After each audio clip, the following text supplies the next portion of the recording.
What up, gang? Three times. It's JP the Outlaw. The voice that makes the moist, and your number one color commentator. How y'all doing this morning?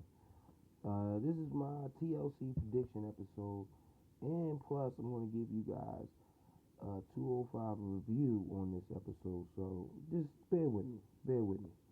Okay?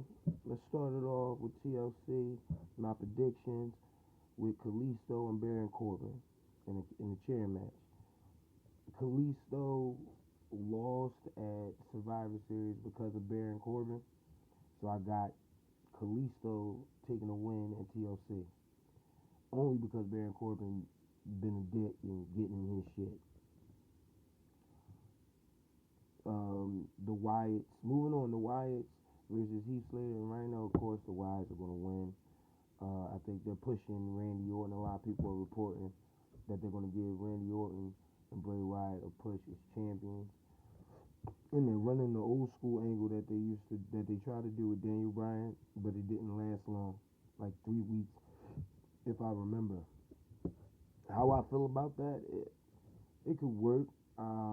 What's the point of the rest of the group though? Luke Harper, Eric Rowan. I mean, what are you gonna have those guys do? You're gonna have Randy Orton systematically pick that team apart, and then they get back together, and then they throw Randy Orton out. Who knows? Let's see how that goes. I really want to get into the minds of that, because what they're saying that Bray Wyatt and Randy Orton at WrestleMania. You know, even if they are the tag team champions, they may lose it before WrestleMania. However they want to do that angle, I think is better. Bray Wyatt is benefiting way more than Randy Orton, first of all. And Randy Orton is pretty much putting Bray Wyatt on his back and pushing him into that superstar level. You know what I mean? He was already a star. Now he's gonna be a superstar.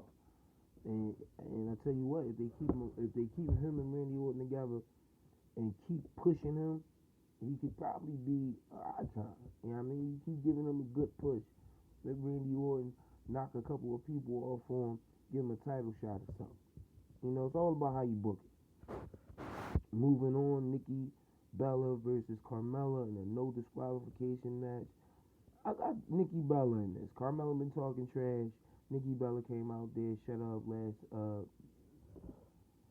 the last SmackDown, which was the Go Home show. Came down the ring, smacked up a little bit. She was talking trash about John Cena, this, that, and the third. You know what they say. You got all this trash to say about the dude. You know what's going on. I think John Cena is hitting Carmella. Yeah, I mean, I think. Don't hold me to that. But you know, if you always got something to say about a motherfucker, something going on, right? Right. Okay, Becky Lynch versus Alexa Bliss in a TLC match for the women's SmackDown Women's title. I got Becky Lynch holding on to the title.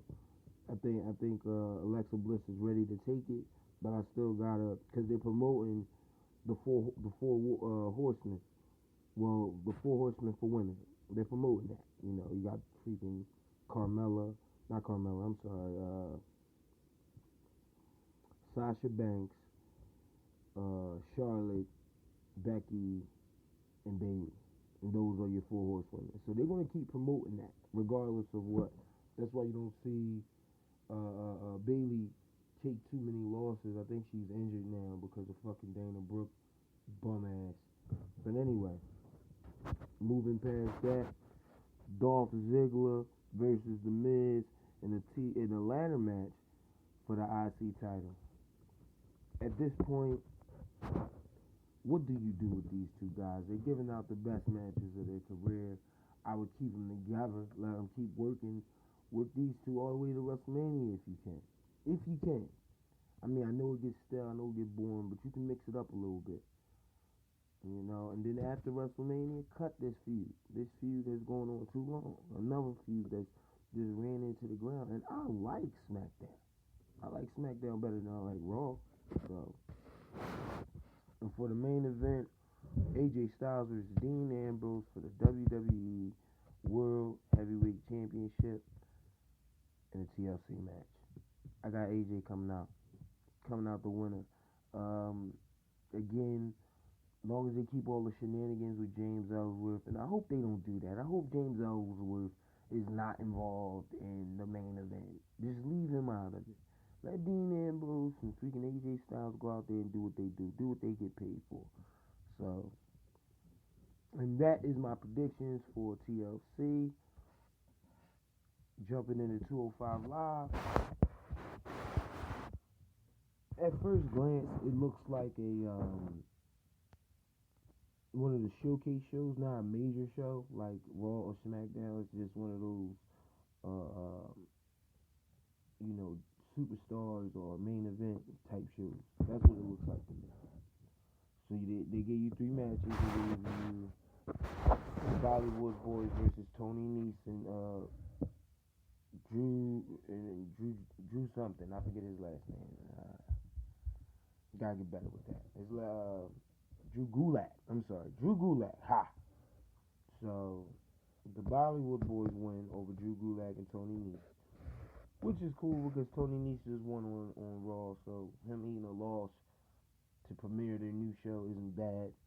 They at least gave him the win.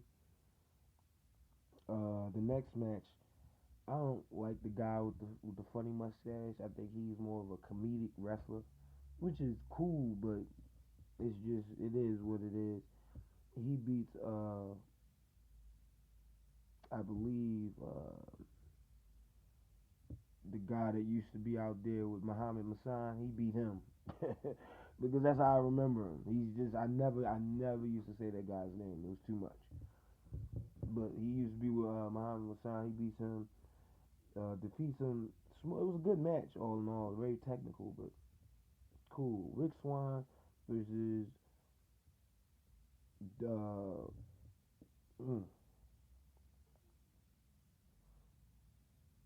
Brian Kendrick. There we go. Jesus Christ. Whole brain fart. Rick Swann versus Brian Kendrick. This is how I feel about this.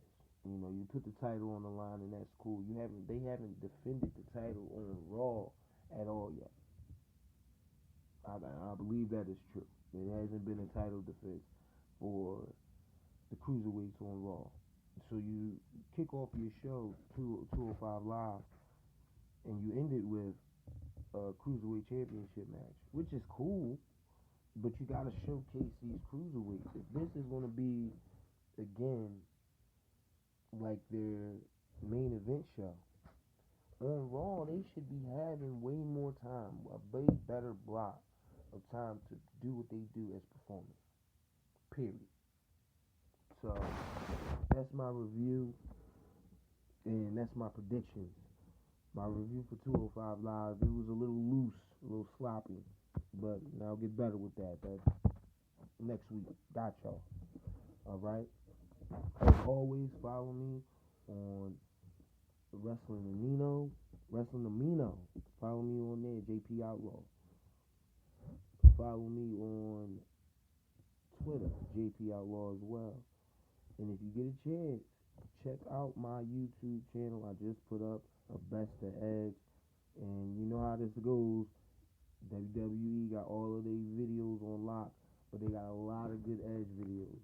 So, I put it together for you guys. Do me a favor, go in there and check them out. Give them that like button for me. Alright? And that's it. I covered everything I wanted to cover this morning. So I want you guys to have a great day. I'm going to take myself to work. Peace.